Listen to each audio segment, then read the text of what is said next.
असम के मुख्यमंत्री हेमंता बिस्वा शर्मा की धर्मपत्नी रिनिकी भुइयां शर्मा के पास एक नहीं, दो नहीं, 3 पासपोर्ट हैं।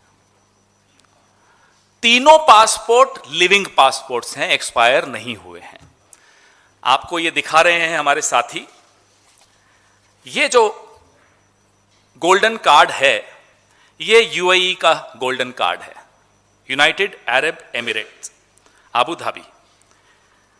इसमें जारी हुआ ये 14 मार्च 2022 को, खत्म हो रहा है 13 मार्च 2027 को।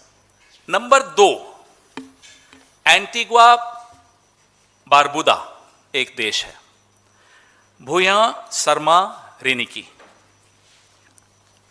जारी हुआ 26 अगस्त 2021 को, खत्म होगा 25 अगस्त 2031 को। तीसरा, Arab Republic of Egypt, Riniki Bhuyan Sharma, जारी हुआ 13 फरवरी 2022 को, खत्म होगा 12 फरवरी 2029 को। খেৰাৰ অভিযোগ সদায় মুছলমানৰ বিৰুদ্ধে ঘৃণাৰ ৰাজনীতি কৰি অহা হিমন্ত বিশ্ব শৰ্মাৰ সহধৰ্মিনীৰ কেনেকৈ আৰু কিয় আছে দুখনকৈ ইছলামিক দেশৰ পাছপোৰ্ট। খেৰাৰ আৰু প্ৰশ্ন, এজন ভাৰতীয় নাগৰিকৰ বাবে অন্য 3খন দেশৰ পাছপোৰ্ট কেনেকৈ সম্ভৱ। जिस मुख्यमंत्री की पूरी राजनीति मुसलमानों के खिलाफ नफरत पर आधारित हो, उसकी अपनी पत्नी 2 मुस्लिम देशों के पासपोर्ट रखती हो और एक एंटीगुआ का पासपोर्ट रखती हो। नंबर 1। नंबर 2, हम ये जानना चाहते हैं, क्योंकि भारत के कानून के हिसाब से आप ड्यूअल सिटीजनशिप यानी कि दोहरी नागरिकता नहीं रख सकते। हम ये जानना चाहते हैं कि क्या रिनिकी भुइयां शर्मा भारत का पासपोर्ट भी रखती हैं?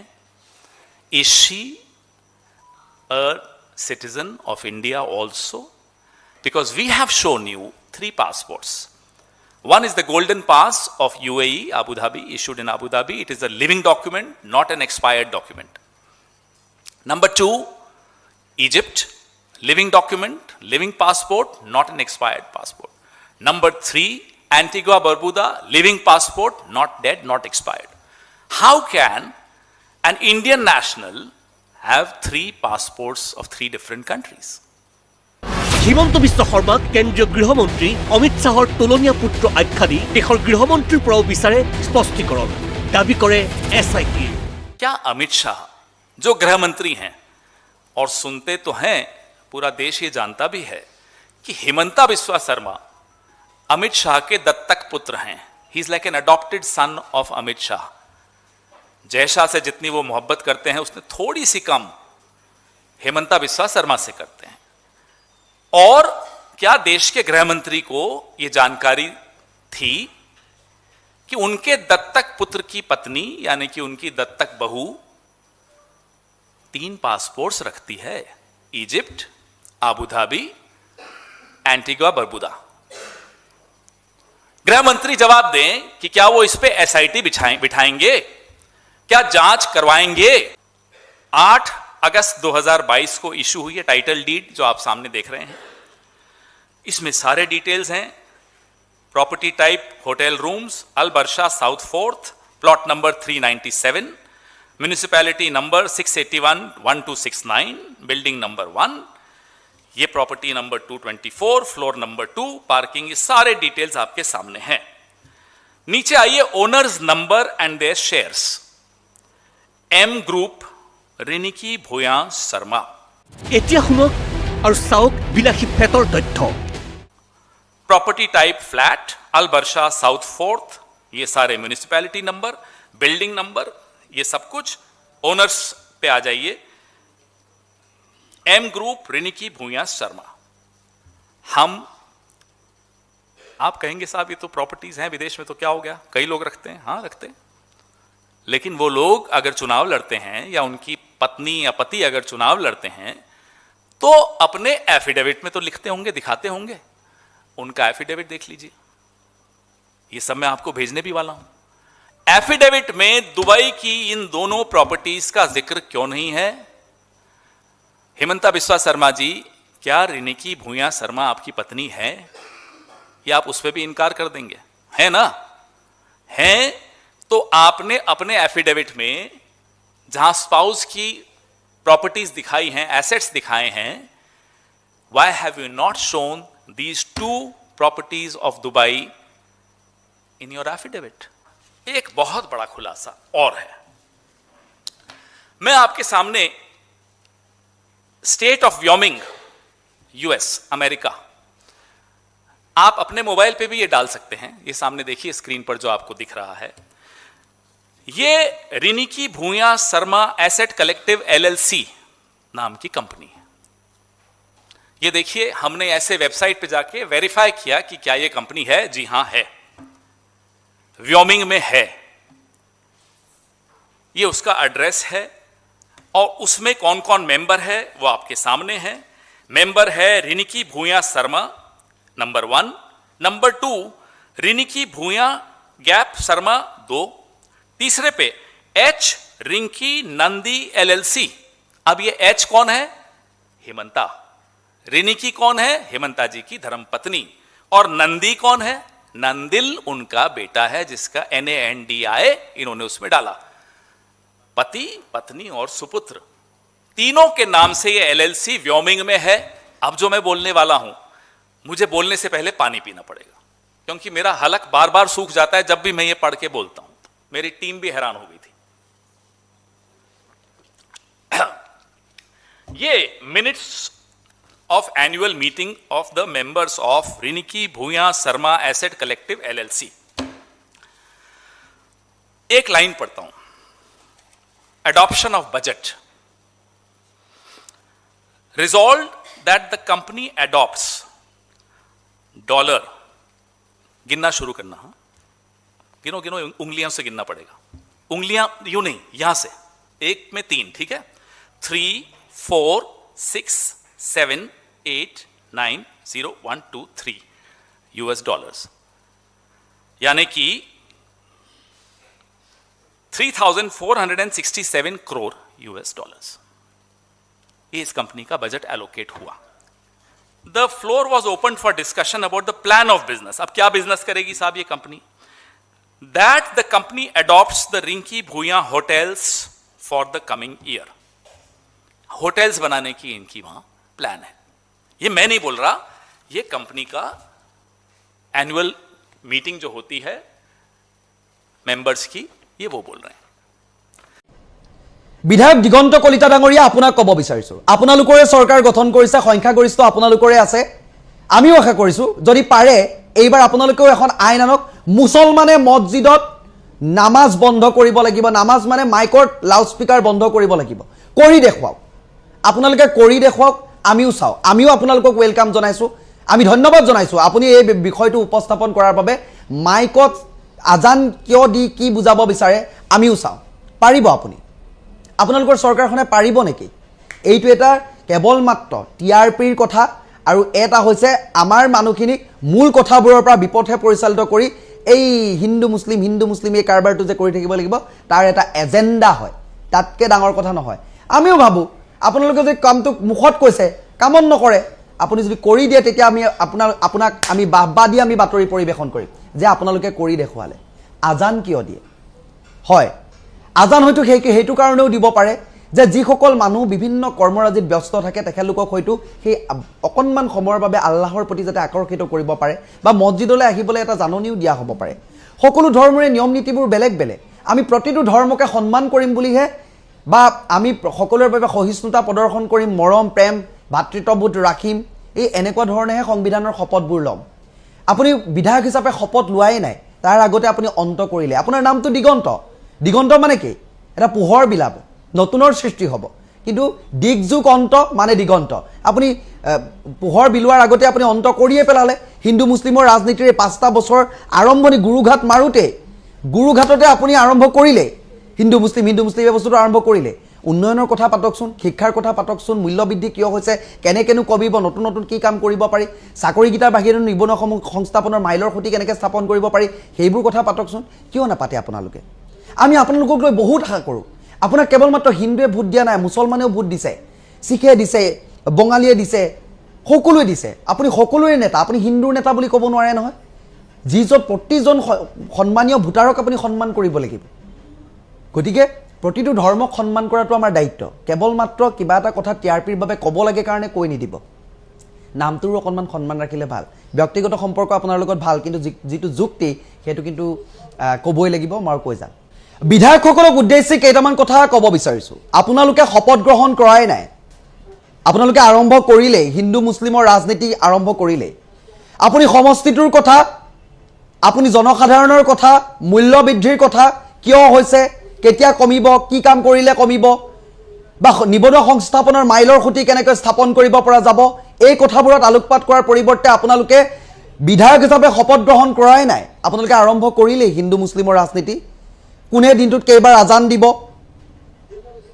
আজানৰ বাবে কাৰ কি অসুবিধা হৈছে এই কথাবোৰ আপোনালোকে আলোচনা কৰিলে নিৰ্বাচনৰ পূৰ্বে দেখোন আপোনালোকৰ মুখত তেনেকুৱা কথাবোৰ নাছিলে শপত গ্ৰহণ কৰাই নাই আপোনালোকে এই ভাগ কৰা এই কেৱল মাত্ৰ এই ৰাজনীতিটো কিয় লৈ আহে বাৰু মাজত যে মাইকৰ শব্দত আমাৰ অসুবিধা হয় আমুক হয় তামুক হয় এই আপোনাক কোনে দিনটোত কেইবাৰ মাইক বজাব তাৰ বাবে বিধায়ক পতা নাইতো আৰু আপোনাক অকল এই অসমীয়া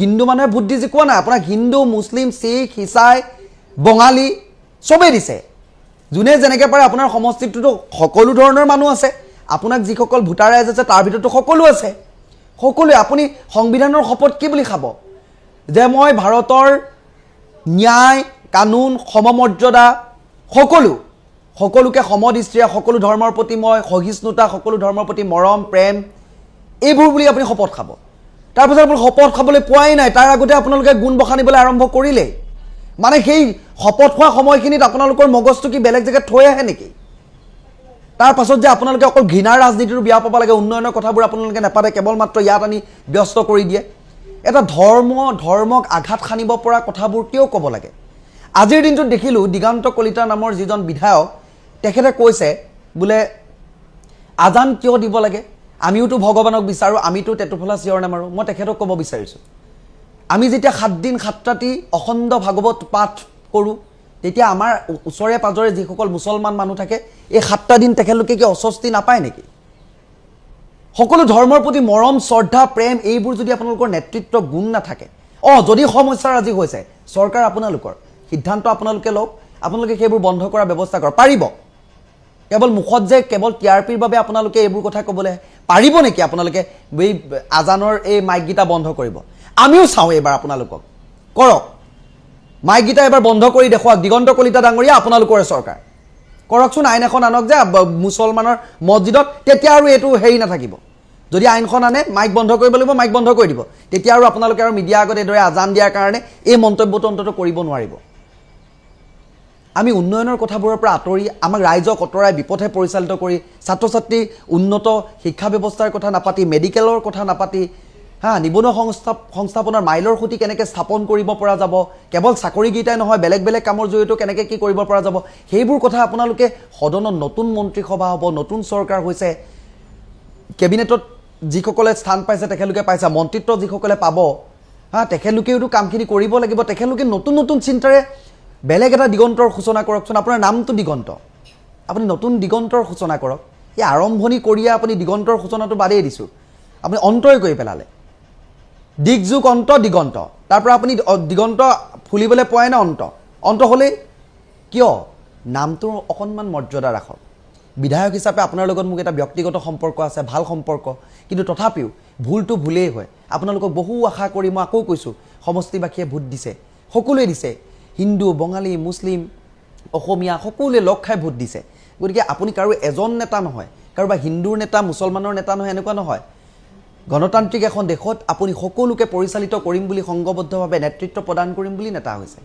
গতিকে এই কথাবোৰ অলপ গুৰুত্ব দিব কেৱল ধৰ্মৰ গোৰামী ইমান গোৰামী নেদেখুৱাব মানে বস্তুটো বেয়া পাওঁ মানে উন্নয়নৰ কথাবোৰ নেপাতি কেৱল মাত্ৰ এইবোৰতে ইমান ঠেককৈ ভাবিলে বেয়া বাহিৰৰ পৰা আমি কিছুমান বস্তু শিকিব লাগে সেই বস্তুবোৰ আমাৰ ইয়াত এপ্লাই কৰিব লাগে আমাৰ কিন্তু ইয়াত ওলোটা news 18 Assam and north east নামৰ নিউজ চেনেল এটা আছে এই নিউজ চেনেলটোৰ মালিক ভাৰতবৰ্ষৰ বিখ্যাত উদ্যোগপতি মুকেশ আম্বানী ডাঙৰীয়া এই নিউজ চেনেলটোৱে যোৱা 2-3 দিন ধৰি যেতিয়াৰ পৰা অসমত মূল্য বৃদ্ধি হৈছে, চাউল চেনিৰ দাম বাঢ়িছে, পিঁয়াজৰ দাম বাঢ়িছে, ফল মূলৰ দাম বাঢ়িছে, পেট্ৰল ডিজেলৰ দাম বাঢ়িছে, আন খাদ্য সামগ্ৰী আৰু অত্যাৱশ্যকীয় সামগ্ৰীৰ মূল্য বৃদ্ধি যেতিয়াৰ পৰা হৈছে, এই চেনেলটোৱে ভাৰতবৰ্ষৰ বাহিৰৰ পাকিস্তান, বাংলাদেশ ইত্যাদি অনুন্নত দেশসমূহত পেট্ৰল ডিজেল ইত্যাদিৰ দাম কেনেধৰণে বাঢ়িছে এই প্ৰচাৰত ব্যস্ত আছে।